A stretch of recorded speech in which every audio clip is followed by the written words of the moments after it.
Hello and welcome. It's December 4th, and today in your Advent calendar you find an invitation to cut off a small cherry branch or a stem from another flowering plant tree, to put it in a vase and to keep it in a warm room. And if you're lucky, then the blooms appear right on or before December 25th or after, and that is believed to bring good fortune for the following next year. And we can definitely use that for 2021, currently being in a pandemic. So I followed that invitation, and here's my branch that I put into actually a small shot glass saying, "Bless your heart."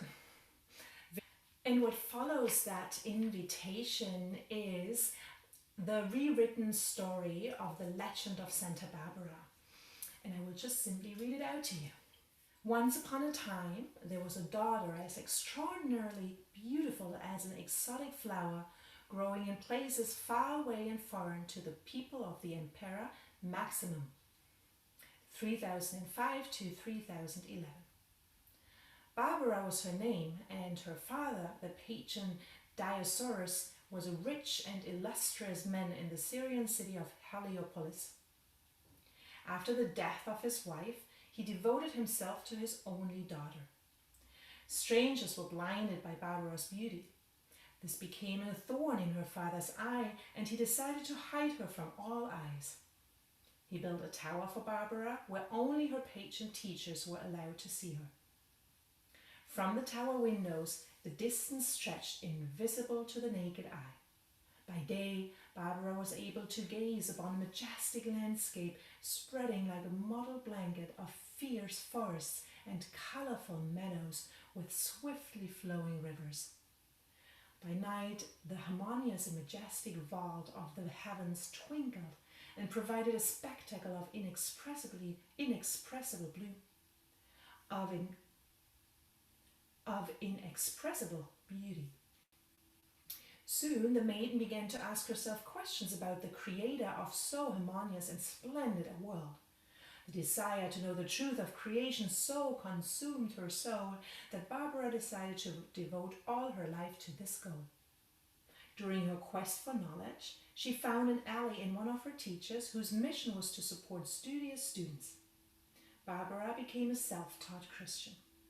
When her tower was under construction, she secretly asked for a third window to be installed to represent the Trinity of her new faith. Upon discovery, her patron father was outraged. He demanded that she renounce his heresy, but Barbara stubbornly refused to deny her new religion. Her father changed strategies, pleading and tempting her with the promise of freedom. Barbara stayed strong and told her father she couldn't desire what hadn't been taken away from her. The rebellious disobedience, along with his fear of Barbara's power, sadly conquered his love for his precious daughter. Her father commanded that she be tortured and beheaded.